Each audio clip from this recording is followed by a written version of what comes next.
coming up, we speak to a property agent who is volunteering as a nurse at these times. Imagine being a successful property agent ranks as a top achiever, but having your work grind to a halt due to the ongoing pandemic and circuit breaker. What would you do? It's 11 minutes past 8. Good evening, this is Nightlife. Well, one agent who's also a mum of 3 decided to roll up her sleeves and volunteer as a nurse on the front lines. Joining us now is Ashley Lee, who is a property agent at ERA, Singapore.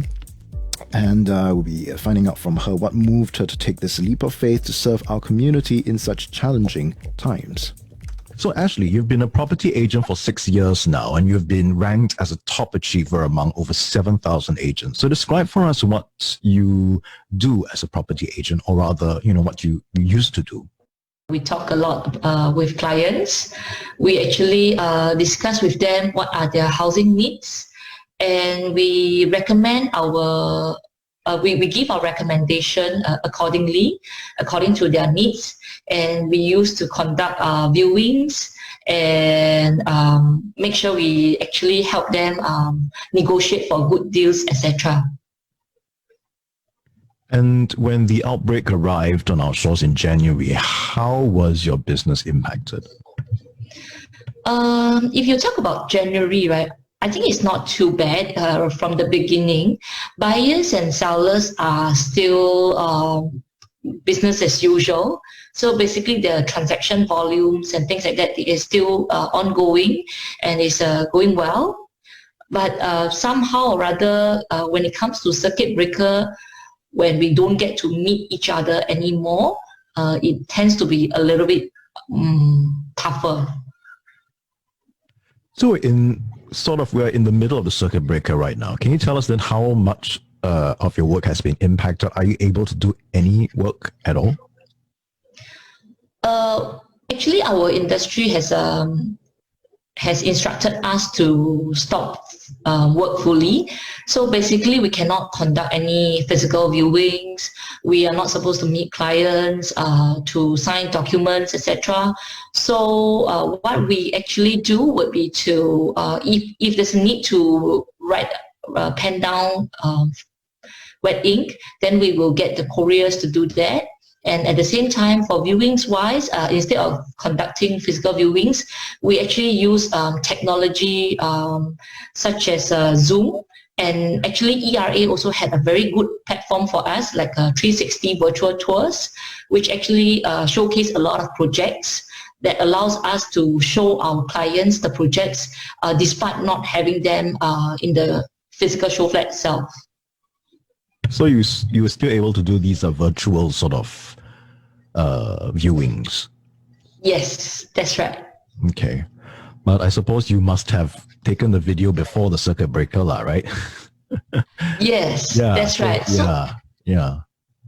So our response time was not too much before we get to we start the circuit breaker. So for those of us who managed to take videos or virtual tours before the circuit breaker, we can actually showcase to our potential buyers during the circuit breaker as an online virtual tour.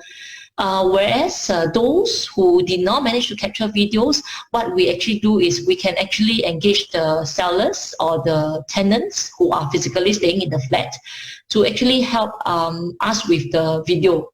So basically we'll do something like a Zoom video, we'll call them and ask them to, just help show the video around the house and things like that for potential buyers who are interested in the house. And at that point, when you had to stop, meeting your buyers and your sellers, how do you feel at that point, not knowing, when your work could resume? I think initially, I felt a little bit lost, but I think it is a national effort for everyone to do their part to actually conquer this COVID-19. So I think it is very important for all of us to comply so that we can actually win the war as soon as possible, so that everyone can hopefully resume back our normal life as soon as we can. And you've got three kids aged between 8 and 12.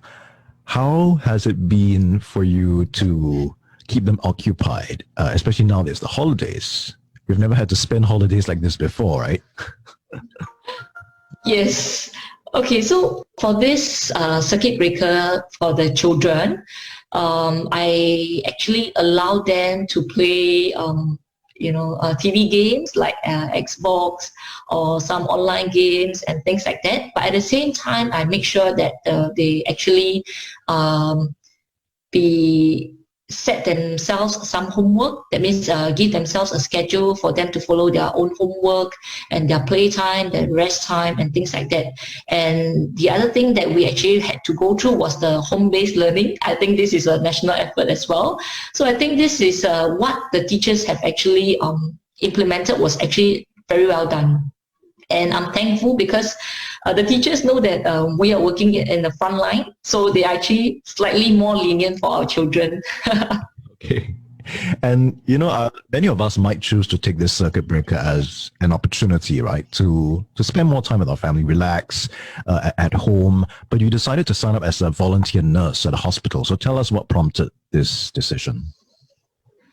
I think for me, because I'm a registered nurse myself since 2005. So being a registered nurse, I think I truly feel for the country, for the patients. And at the same time, because my workplace, like my managers and division directors in ERA has been very supportive and encouraging for me to return to the front line to help as well. And before I actually returned, I've also discussed with my family and they were all very supportive, which actually made me even more motivated and more rest assured to be back in the front line working for the people. Okay. So your immediate family was very supportive.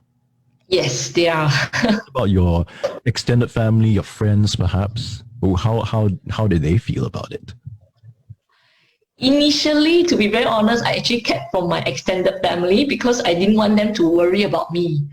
But I think we can't hide it for long. So eventually I told them and thankfully they were all very supportive as well. Okay.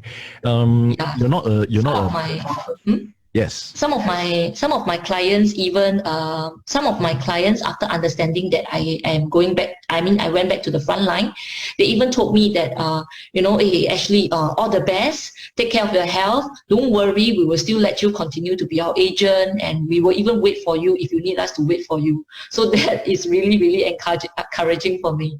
Yeah.